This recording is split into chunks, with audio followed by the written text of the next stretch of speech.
নমস্কার, নন্দিনী সাতকাহনের আরও একটি নতুন ভিডিওতে আপনাদের সবাইকে স্বাগত জানাই। মায়ের আগমন উপলক্ষে দিনগুলো আশা করি ভালোই কাটছে। সবাই সুস্থ এবং ভালো থাকবেন। ষষ্ঠী বা সপ্তমীর আর মাত্র দুদিন বাকি। এই অন্তিম সময়ে ঘরে থাকা প্রোডাক্ট দিয়ে টোটাল স্কিন কেয়ার করব। এতে ট্যান চলে যাবে, গ্লো আসবে, কোনো রকম ফেসিয়ালের প্রয়োজন পড়বে না। এগুলো বলতে পারেন আমার ডেইলি স্কিন কেয়ার, তবে মাঝে মাঝে তো গ্যাপ পড়েই। সকালে প্রথমে আয়ুরের ডিপ পোর ক্লিনজিং মিল্ক দিয়ে ভালো করে ফেসটাকে ক্লিন করে নেব। একটু ম্যাসাজ করার পর এইরকম একটা কটন প্যাড দিয়ে আলতো করে ক্লিন করলেই দেখা যাবে ফেসে কতটা ময়লা রয়েছে। রাতে ক্লিন করলেও ময়শ্চারাইজার ইউজ করলেও সকালে এই ক্লিনজিংটা কিন্তু ভীষণ জরুরি। এরই সাথে একটা ফেস ওয়াশ দিয়ে মুখটাও ধুয়ে নিই। এখানে 3 রকমের ফেস ওয়াশ আছে। একটা হলো আমার all time favourite Himalayan neem face wash, সত্যি রিজনেবল প্রাইসের মধ্যে দুর্দান্ত একটা প্রোডাক্ট। আর আছে সেটাফিল মাইল্ড ফেস ওয়াশ, এটার রিভিউ তো দেওয়ার আর কিচ্ছু নেই। আর লাস্টে হলো ডক্টর শেঠির Gulab and glycolic acid face wash. সকালবেলা বেশিরভাগ সময় হিমালয়ান নিম ফেস ওয়াশটা ইউজ করি। আপনারা অনেকেই আমার ডেইলি স্কিন কেয়ার রুটিনটা প্রপারভাবে শেয়ার করতে বলেছেন। অ্যাকচুয়ালি রেগুলার কাজের মধ্যে আর হয়ে ওঠে না।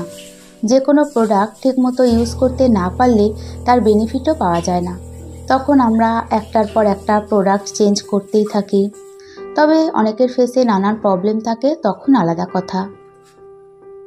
ফেস ওয়াশ করে মুখটা আলতো করে মুছে একটু ভেজা ভেজা থাকা অবস্থায় টোনার ইউজ করছি। এটা হলো উইশ কেয়ারের টোনার। এটা স্প্রে করে ড্যাব ড্যাব করে শুকিয়ে নেব। উইশ কেয়ারের এই টোনারটা রিসেন্ট ইউজ করছি। তার আগে ডাবর গুলাবরির যে গোলাপ জল, সেটাও টোনার হিসেবে ইউজ করতাম। নেক্সটে একটু ওয়েট করে উইশ কেয়ারের ভিটামিন সি সিরামটা ইউজ করব। জাস্ট ওই 3 ড্রপ মতো ইউজ করব। স্কিন কেয়ার করাটা বর্তমানের পলিউশন যুগে, আনহেলদি লাইফস্টাইলের যুগে ভীষণ জরুরি। যতটা পারা যায় এই আর কি। একটা এজের পর আমরা প্রপারভাবে স্কিন কেয়ার শুরু করি। সংসারের চাপে, তাছাড়া আরও নানান কারণে আর হয়ে ওঠে না।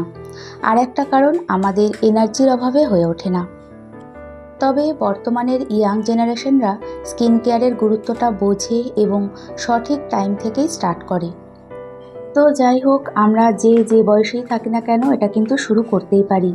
বেশি দামি কিছু না হলেও রান্নাঘরে ইউজ হওয়া কিছু জিনিস দিয়ে স্কিন কেয়ার করতে পারি। যেমন ধরুন, কাঁচা দুধ মানে র মিল্ক দিয়ে ক্লিনজিং করতে পারি, বেসন দিয়ে ফেস ওয়াশ করতে পারি, আর চালের গুঁড়ো দিয়ে স্ক্রাবিং তো করাই যায়। এদিকে ভিটামিন সি ইউজ করার পর পন্ডস লাইট সুপার জেল ময়শ্চারাইজারটা মেখে নিলাম। এভাবেই সকালে স্কিন কেয়ার করার চেষ্টা করি, আর রেগুলার এভাবেই করি। সানস্ক্রিনটা কোথায় গেলে ইউজ করি, ঘরে আর ইউজ করা হয় না। নেক্সট ডে হলো দুপুরে স্নানে যাওয়ার আগে স্কিন কেয়ার। সকালবেলা বাইরে গেলে রোদের তাপ, তারপরে রান্নাঘরে আগুনের তাপ তো আছেই। স্নানে যাওয়ার আগে প্লামের ইলুমিনেন্স ক্লিনজিং বাম ইউজ করি। এই ক্লিনজিং বামটা স্কিনের ভিতরে গিয়ে ভালো করে ক্লিন করে। জাস্ট একটুখানি নিয়ে হাতে ভালো করে ডলে নিয়ে ফেসে অ্যাপ্লাই করতে করতে অনেকক্ষণ ম্যাসাজ করতে হবে। পুরো অয়েলি এবং একটু আঠা আঠা অল্প সময় ঝটপট করে ম্যাসাজ করলে হবে না। এরই সাথে যে স্কিন কেয়ার প্রোডাক্টটাই ইউজ করি না কেন, চেষ্টা করি একটু গলায়, গলার নিচে, হাতে এগুলোতে ইউজ করতে। বলতে পারেন যে এক কাজে দু কাজ করি। বছরে পার্লারে গিয়ে হার্ডলি একবার কি দুবার ফেসিয়াল করি। এবার তো পুজোর আগে সেটাও করিনি। রান্নাঘরের কাজ হচ্ছিল, তখনও স্কিন কেয়ার করা হয়নি। তাই পুজোর আগে রেগুলার স্কিন কেয়ারটা মানে প্রপারভাবে স্কিন কেয়ার করে ফেসিয়ালের মতো গ্লো আনবো।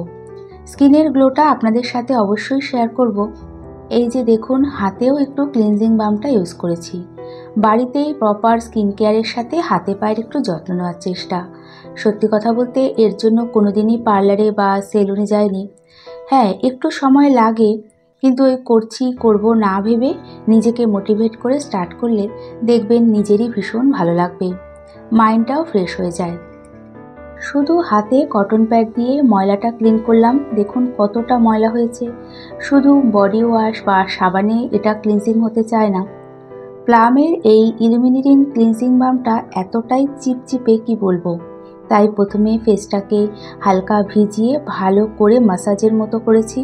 এতে অয়েলি ভাবটা একটু চলে যাওয়ার পর এবার ফেস ওয়াশের পালা। অনেকক্ষণ ধরে প্লেন জল দিয়ে মুখটা ধুয়েছি, শুধু সাদা দুধের মতো বেরিয়েছে। স্কিনে গ্লো আনার জন্য শুধু স্কিন কেয়ার করি না, এরই সাথে প্রচুর পরিমাণে জল খাই, সমস্ত রকমের ফল খেতে হয়, সাথে দরকার পর্যাপ্ত ঘুম। কিছুদিন ধরে তো ঘুমটাও আমার ঠিক একটু হচ্ছে না, কম হচ্ছে। যাই হোক, আসল কথায় ফিরি। এরপরেই তো ডক্টর শেটির ফেস ওয়াশটা ইউজ করছি। এই ফেস ওয়াশটা ভীষণই ভালো, এটা জেল ফর্মে আছে। প্রথমবার ইউজে কোনো ফেনা বা ফোম কিছুই হয় না, মনে হয় প্লেন জল দিয়ে ফেসটাকে ক্লিন করছি। তারপর ফেসটাকে ধুয়ে আবারও একই ফেস ওয়াশ হাতে নিয়ে ভালো করে একটু ফোম মতো করে তারপরে ফেসে অ্যাপ্লাই করব। আজকে তো রেগুলার স্কিন কেয়ারটা শেয়ার করছি।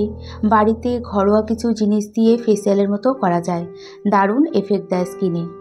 অবশ্যই পার্লারে গিয়ে ফেসিয়াল বা পার্লারের প্রপার ট্রিটমেন্ট নিতে পারলে তো ভালো, কিন্তু সাধারণ মধ্যবিত্ত ঘরে আর হয়ে ওঠে না।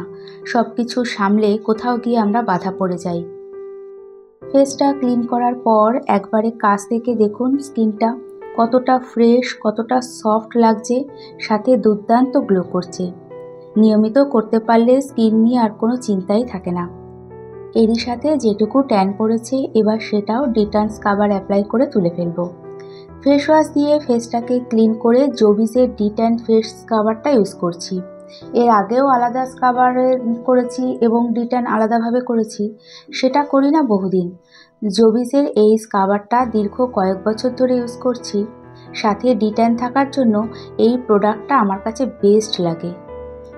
স্ক্রাবারটা দিয়ে আলতো করে অনেকক্ষণ ধরে স্ক্রাব করব। সাথে যেহেতু ডিট্যান আছে, তার এক্সট্রা টাইমটাও ইনক্লুড করে স্ক্রাবিং করে নেব। এতে সমস্ত পোরসগুলো ওপেন হয়ে যায়, স্কিনের ডেড সেলগুলো রিমুভ হয়ে যায়। এরই সাথে আমার মতো যদি একটু ব্ল্যাক হেডস বা হোয়াইট হেডসের প্রবলেম থাকে, তাদের জন্য তো অবশ্যই স্ক্রাবারটা জরুরি। আর ওই আগেই বলেছি, যা করি চেষ্টা করি একটু হাতে গলায় করার। স্ক্রাবিংয়ের এই স্টেপটা রেগুলার স্কিন কেয়ারের পার্ট না। স্ক্রাবিংটা সপ্তাহে 2 দিনের বেশি করা খুব একটা ভালো না, কারণ স্কিনের ক্ষতি হয়। স্ক্রাবিং করার পর এইরকম একটা সরু, কি বলি বলুন তো এটা, যাই হোক, ব্ল্যাক হেডস ক্লিন করার জন্য বাজারে কিনতে পাওয়া যায়। জাস্ট ওই 20-25 টাকা হয়তো দাম নেয়। এটা দিয়ে ঠোঁটের নিচে, নাকের 2 সাইডে বা নাকের ওপরে যে ব্ল্যাক হেডস থাকে সেটা পরিষ্কার করি। এটা একটু পেইনফুল, একটু প্রেস করলেই সমস্ত সাদা সাদা হোয়াইট হেডসগুলো বেরিয়ে আসে। অনেক সময় পার্লারে ফেসিয়াল করালেও এটা ইউজ করে। স্ক্রাবিং করার পর পোরসগুলো ওপেন হয়ে যায় এবং কাজটা আরও সহজ হয়। 2-1টা ব্ল্যাক হেডস থাকে ভীষণ ছোট ছোট বা জিদ্দি, এগুলো রিমুভ করার জন্য নোজ স্ট্রিপস ইউজ করি। খুব একটা করা হয় না, অনেকদিন আগে ইউজ করেছি, আর সামনেই পুজো স্পেশাল কেয়ার করছি, তাই এটা করতেই হচ্ছে। নোজ স্ট্রিপসটা ইউজ করার 10 মিনিট রেখে দেবো এটা ইউজ করে। এরই সাথে ভিডিওটি দেখতে দেখতে কোথাও এতটুকু ভালো লেগে থাকলে একটা ছোট্ট লাইক করে দিতে ভুলবেন না। আর ভিডিওটি কেমন লাগলো কমেন্টসের মাধ্যমে জানিয়ে চ্যানেলটি সাবস্ক্রাইব করেও রাখতে পারেন। কাজগুলো যদি আপনি অলরেডি করে থাকেন তাহলে আপনাকে জানাই অসংখ্য ধন্যবাদ। 10 মিনিট হয়ে গেছে, এবার খুব আস্তে আস্তে নাক থেকে এটা তুলে নেব। এই প্রসেসটা একটু পেইনফুল, আর কথায় আছে না যে বিউটি ইজ পেইনফুল। এবার কাছ থেকে আপনাদের দেখাচ্ছি, খুবই কম white heads are black heads আছে, হয়তো ক্যামেরাতে বোঝাও যাচ্ছে না। যাই হোক, ফাইনালি জল দিয়ে মুখটা ধুয়ে আসার পর যেটুকু ট্যান পড়েছে সব ক্লিয়ার হয়ে গেছে, আর ফেসে একটা আলাদাই গ্লো এসেছে। এরপর সেটাফিলের ময়শ্চারাইজার ইউজ করব। রাতেও সেম ক্লিনজিং ফেস ওয়াশ আর ময়শ্চারাইজার করব।